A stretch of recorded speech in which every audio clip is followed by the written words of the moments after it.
And it's my pleasure to introduce our next set of speakers, and we're going to be looking at this now that we've covered the international perspective. We'll be looking at the national, provincial, and local perspective and looking at innovation.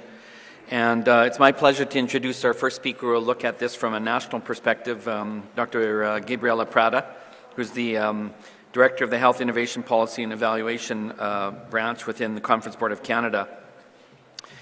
She hails from Caracas, Venezuela, originally, but has been in Canada for the last 15 years and almost a decade now with the Conference Board of Canada. She's written a lot of policy reports on a broad range of topics, focusing on innovation and sustainability in primary care.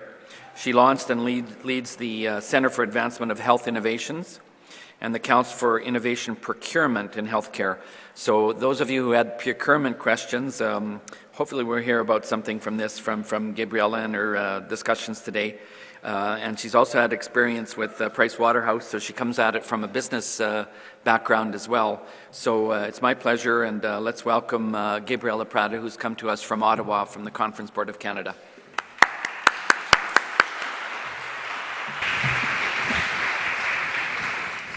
Thank you so much. Is this working? Yeah? Okay, thanks. Okay, thank you so much for the great invitation. It's always a great pleasure to be back in Alberta, particularly a week before the stampede. Okay, so this is the outline, what we'll be covering this morning. I'm really going to keep an eye on you because you're my timekeeper and I'm really bad for time management, so hopefully we'll do this within 15 minutes. I'm gonna rush, I'll do my best. I always find that we talk a lot about innovation, and many times we don't have the same definition and understanding of what innovation really is or means. So I would like to start with that, what innovation is for us. Then we'll talk about how Canada compares with other OECD countries, why innovation is really important for healthcare in Canada, and some areas for action. Very quickly about us.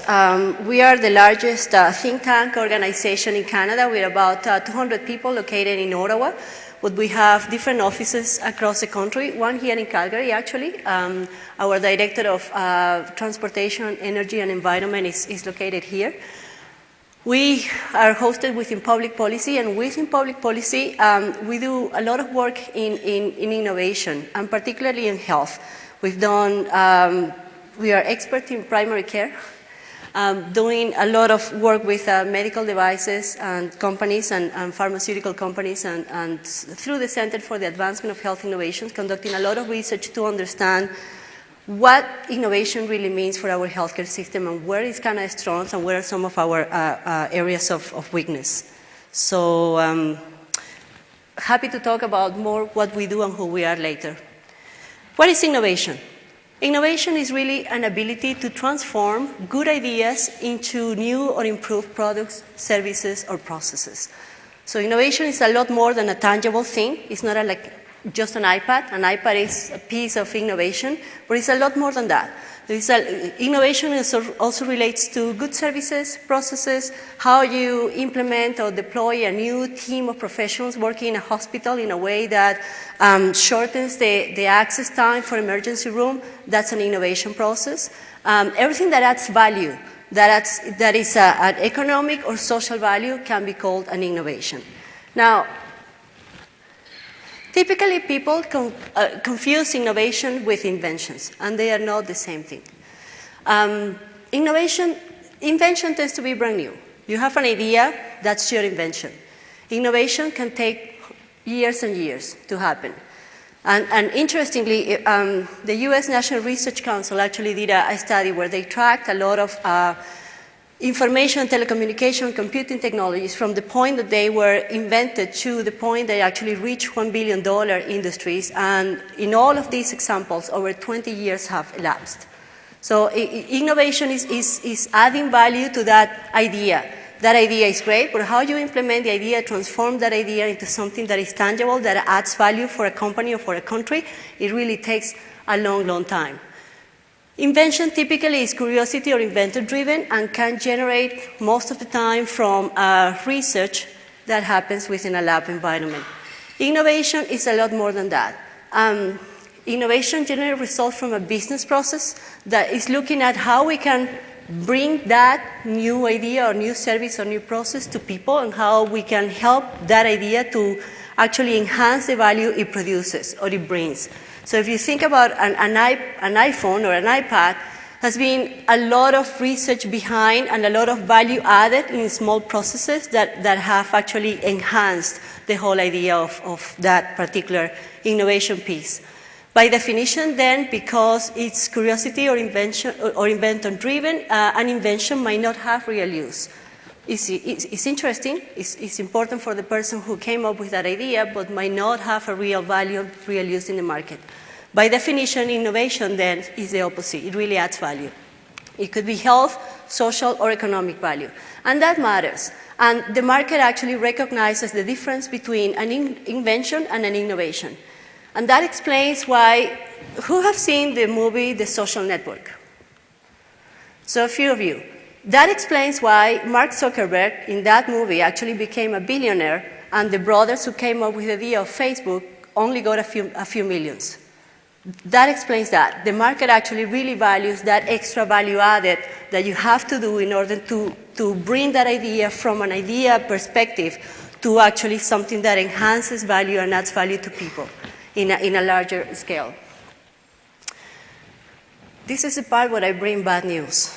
And I hate this part, really. Canada's innovation performance. We have not done very well. Since the 80s, actually, Canada has been a D in our scorecard. We've been tracking the performance, innovation performance, based on 12 key indicators and sub-indicators in each category. This is the latest one. Switzerland is consistently among the top performers. It got an A. Canada is 14 among 17 countries. Now, this does not mean that Canada has not been able to improve anything since the 80s. In fact, we have. We have actually made advances in quite a few areas. The problem is that our competitors, other OECD countries, are also improving at a faster pace. So it's very difficult for us to catch up. Very, very difficult. There are particularly two indicators where Canada has actually done better than the competition over the last few decades. Those are the number of citations from scientific articles, where Canada has been doing a lot better than in previous decades, and that is in part of, we have to thank our researchers and our universities for that.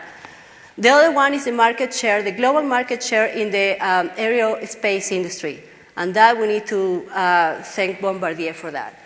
But then even if we think about that, that's an interesting case study in itself, because that didn't happen for serendipity. There was a tremendous amount of logistics and policy work at the regional and national level that supported Bombardier to become the company that it is right now. Now, I just want to, there are two main differences between Canada and some OECD countries. And I think it is very important for us to understand that, because that highlights some of the areas that we need to think about in terms of how we can do better. If you look at this is from 2004. Now, not a lot has changed since that time. This is a study that I find very enlightening. The government, this is the health research funding in Canada. So looking at who are the funders, who are actually putting money into research and development in life sciences in Canada. Now, government's probably a little higher now. It was 26%. Probably a little higher, probably closer to the high-income countries. So they are about the same now. Now, the interesting part, look at the business enterprise between Canada and the high-income countries. And that's exactly what I think Didier mentioned and Chris mentioned as well. Is almost double in the high-income countries when you compare that to Canada. The same for business enterprise. It's more than double, actually. Now, the interesting other aspect of this is the universities. Look at that. That is a significant difference. That means that in Canada, it's almost double the amount of research and development that is funded by our universities compared to universities in other high-income countries. And this matters tremendously, because the money that you put in research and development if you want to create innovations, they have a market application, right? If you work in an industry and you put research and development into an idea, it's because you think that that will bring value added to the market. It's not necessarily so in universities, and there's nothing wrong with that. There is a tremendous amount of basic research that has to happen for those innovations to occur, and I think you might agree that not all the researchers in our universities see themselves as, they don't see the role as contributing to the competitiveness of the country necessarily. They see themselves as doing teaching and research and advancing science, which is a great, this is a great role that fits university. But when you then have to equate that the research and development that is happening in Canada with the competitiveness and relates to our economic competitiveness internationally, then that matters tremendously.